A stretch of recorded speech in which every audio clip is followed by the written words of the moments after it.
Welcome to Suman TV. నేను మీ నవీన్. ప్రస్తుతం నేను ట్రీట్మెంట్ రేంజ్ హాస్పిటల్లో ఉన్నాను. మనతో ఉన్నారు ప్రముఖ psycho sexologist doctor Sunil Kumar Reddy garu. Hi sir, నమస్తే అండి.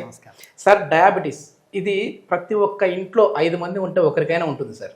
సో అలాంటి వాళ్ళల్లో అంగస్తంభన సమస్యలు ఎక్కువగా వస్తుంటాయి, బ్లడ్ సర్క్యులేషన్ అనేది సరిగా ఉండదు అని విన్నాము.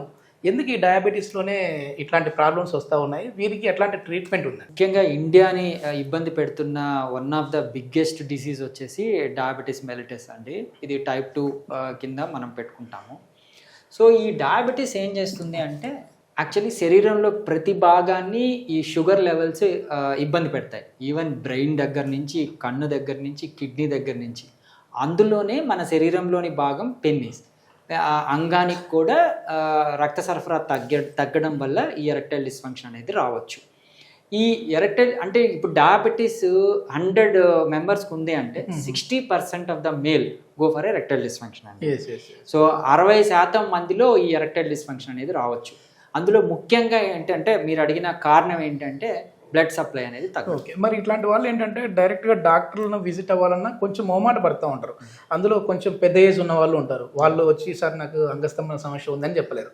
సో మెడికల్ స్టోర్కి వెళ్ళిపోయి వీళ్ళు వయాగ్రా లాంటివి వాడితే, అంటే డయాబెటీస్ ఉన్న వాళ్ళు వయాగ్రా వాడితే ఎట్లాంటి సైడ్ ఎఫెక్ట్స్ వస్తాయి? సో మనం డయాబెటీస్ ఉన్న వాళ్ళలో మనము ఏ విధంగా అయితే ఆల్కహాల్ అవాయిడ్ చేయమంటామో, స్మోకింగ్ అవాయిడ్ చేయమంటామో, ఇలాంటివి కూడా ఖచ్చితంగా అవాయిడ్ చేయాలి. ఎందుకంటే వాళ్ళు సెన్సిటివ్ అయిపోయారు ఫిజికల్గా. వాళ్ళు they are not accepting any other chemicals other than వాళ్ళు ప్రిస్క్రైబుల్ డ్రగ్స్ కాకుండా. సో వీలైనంత వరకు వీళ్ళు అవాయిడ్ చేసుకుంటే బెటరు. ఎందుకంటే డయాబెటీస్లో ఆల్రెడీ వాళ్ళు మెడికేషన్స్ వాడుతుంటారు, ఆల్రెడీ కోమార్బిడ్ కండిషన్స్లో దానికి కావాల్సిన మెడికేషన్స్ వాడుతుంటారు. అందుకని వీళ్ళంత వరకు అవాయిడ్ చేయమంటాం. వీళ్ళలో ఏమవుతుంది అంటే ఒకవేళ ఇది వాడితే ఈ బీపీ తగ్గిపోవచ్చు, షుగర్ లెవెల్స్ ఇబ్బంది కావచ్చు, ఆల్రెడీ ఎండ్ ఆర్గాన్ డ్యామేజ్ ఉన్నవి ఇంకా ఇబ్బంది పడవచ్చు. ఇలాంటి సైడ్ ఎఫెక్ట్స్ ఉంటాయి కాబట్టి వాళ్ళని ఈ డ్రగ్ అవాయిడ్ చేయమంటాం. ఓకే, అంటే ఎట్లాగో వాసోడైల్యూటర్స్ ఉంటాయి, మళ్ళీ ఇది కూడా వయాగ్రా కూడా వాసోడైల్యూటర్. అవును, వాసోడైలేటర్ ఇంకా ఇబ్బంది అయ్యే విధంగా ఉంటుంది. ఓకే, మరి రీప్లేస్ ఏంటి సార్ వీళ్ళకి? ఒకవేళ ఈ వయాగ్రాలు వాడకుండా అంగస్తంభన సమస్య ఉన్న వాళ్ళు మంచి ట్రీట్మెంట్ తీసుకోవాలంటే ఏమన్నా? సో ఈ అంగస్తంభన ఎప్పటి నుంచి వచ్చిందా అని మనం ఒకసారి క్వశ్చన్లు అడగడం అనేది జరుగుతుంది క్లయింట్కి.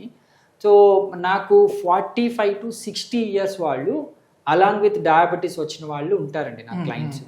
వాళ్ళని అడుగుతాం అంటే ఎప్పటి నుంచి మీరు ఇబ్బంది పడుతున్నారు అని. వాళ్ళకి ఫ్రీ లైఫ్ ఉంటుంది, అటాచ్డ్ టు వైఫ్ ఉంటారు, రిలేషన్షిప్ ఏముండవు, అన్నీ మిగతా డయాబెటీస్ తప్ప వాళ్ళకి మిగతావన్నీ బాగానే ఉంటాయి. కొంతమంది హైపర్ థైరాయిడిజం కానివ్వండి, హైపోథైరాయిడిజం కానివ్వండి, హైపర్ టెన్షన్ కానీ అసోసియేటెడ్ ఉంటాయి. బట్ సెక్స్కి సంబంధించి ఏంటి అంటే ఎటువంటి లోపాలు ఉండవు. బట్ స్టిల్ అంగం కోరిక ఉన్నప్పుడు స్తంభించదు, దాన్ని ఎరెక్టైల్ డిస్ఫంక్షన్ అంటాం. సో వీళ్ళకి ఏంటంటే పరీక్షలు చేసి డయాబెటీస్ ఈడీ అంటాం దీన్ని, అంటే షుగర్కి సంబంధించి వచ్చిన ఎరెక్టైల్ డిస్ఫంక్షన్. దీనికి మనం ఏంటంటే సింపుల్గా షాక్ వేవ్ థెరపీ ఇవ్వడం అనేది జరుగుతుంది. ఈ షాక్ వేవ్ థెరపీ ఏం చేస్తుంది అంటే మెయిన్ కాజ్ అంగానికి రక్త సరఫరాని ఇంప్రవైజ్ చేస్తుంది. ఓకే, సో దాని ద్వారా వాళ్ళు ఎరెక్టైల్ డిస్ఫంక్షన్ని కరెక్ట్ చేయవచ్చు. డయాబెటీస్ ఉన్న వాళ్ళకి కూడా తీసుకోవచ్చు అంటే ఏం సైడ్ ఎఫెక్ట్ ఉండదు వాళ్ళకి? యా, మనం ఇంతకుముందు అన్నట్టు కెమికల్ ఇండక్షన్ అంటే వయాగ్రా పెట్టినప్పుడు సైడ్ ఎఫెక్ట్స్ అలా వస్తాయి కదా, వీటితో నిల్ సైడ్ ఎఫెక్ట్స్ అనమాట. ఈ షాక్ వేవ్ థెరపీతో మనకు ఎటువంటి ఇబ్బంది ఉండదు. రియల్ ఎక్స్పీరియన్స్లో ఎట్లాంటి పర్సన్స్ ఉన్నారు సార్? అంటే ఈ డయాబెటిక్ వచ్చిన వాళ్ళలో మీ దగ్గరకు వచ్చి చెప్పినప్పుడు ఎన్ని రోజులలో క్యూర్ అయింది? సో యాక్చువల్లీ నేను ఇంకో కొద్దిగా పెద్ద కేసు చెప్తాను. నాకు ఆల్మోస్ట్ నా హైయెస్ట్ ఏజ్ ఆఫ్ పేషెంట్ ఏంటి అంటే 87. సో పాపం ఇతనికి డయాబెటీస్ ఉంది, హైపర్ టెన్షన్ ఉంది, మిగతా అన్ని మనిషి స్టిఫ్గా ఉంటారు, డిపార్ట్మెంట్కి చెందిన వాళ్ళు, సో హ్యాపీగా హెల్దీగానే ఉన్నారు. బట్ ఎరెక్టైల్ డిస్ఫంక్షన్ వాళ్ళు 5 ఇయర్స్గా ఇబ్బంది పడుతున్నారు. సో ఇతను ఏంటి అంటే షాక్ వేవ్ థెరపీ గురించి తెలుసుకొనేసి అంటే డౌట్ కోసం వచ్చారు నా దగ్గరికి.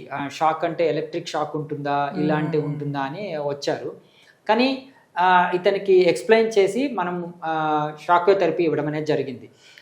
డయాబెటీస్ మెడికేషన్స్ వాడుతూ ఎరెక్టైల్ డిస్ఫంక్షన్ ఉండి, ఏజ్ కూడా ఉండి షాక్ వేవ్ థెరపీ ఇవ్వడం ద్వారా ఏంటి అంటే అతనికి ఎరెక్షన్స్ ఇంప్రూవ్ అయ్యాయి.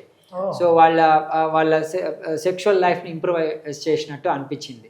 So that is a happy case for me. అతను ఇంప్రూవ్ అయ్యాడు. అంటే ఏజ్ ఎంత ఉన్నా పర్లేదు ఈ ట్రీట్మెంట్ అయితే ఇవ్వచ్చు. Yes yes. ఓకే, అంటే వాళ్ళు పెద్ద ఏజ్ వాళ్ళకి కొంచెం నర్వ్ వీక్నెస్ లాంటివి ఉంటాయి కదా సార్, సో అట్లాంటి వాళ్ళకి ఇట్లాంటి షాక్ వేవ్ ఇవ్వడం వల్ల ఇంకా ఏమన్నా ఇబ్బంది అయ్యే విధంగా ఉంటుందా? యాక్చువల్లీ నర్వ్ డెఫిషియన్సీస్ అంటే పార్కిన్సన్స్, కొద్దిగా నరాల బలహీనత, నర్వ్ డీజనరేటివ్ డిజార్డర్స్, వాళ్ళలో ఈ షాక్ వేవ్ థెరపీ వర్కౌట్ కాదు. బట్ అట్లాంటివి లేకుండా ఉండి వాళ్ళని ఎగ్జామిన్ చేసుకొని షాక్ వేవ్ థెరపీ వర్కౌట్ అయితే మాత్రం ఇది వండర్ఫుల్గా పనిచేస్తుంది. ఓకే, దీనివల్ల ఏమన్నా నర్వ్ వీక్నెస్ వస్తుందా ఈ షాక్ వేవ్ వల్ల? షాక్ పెడితే యూజువలీ ఇది మనం ఎలక్ట్రిక్ షాక్ కాదు కాబట్టి నర్వ్స్కి ఎటువంటి డ్యామేజెస్ కానీ ఏమి, అందుకే దీన్ని ఎక్స్ట్రా కార్పోరియల్ షాక్ వేవ్ అంటాం. ఓకే, ఎక్స్ట్రా కార్పోరియల్ లో ఇంటెన్సిటీ షాక్ వేవ్.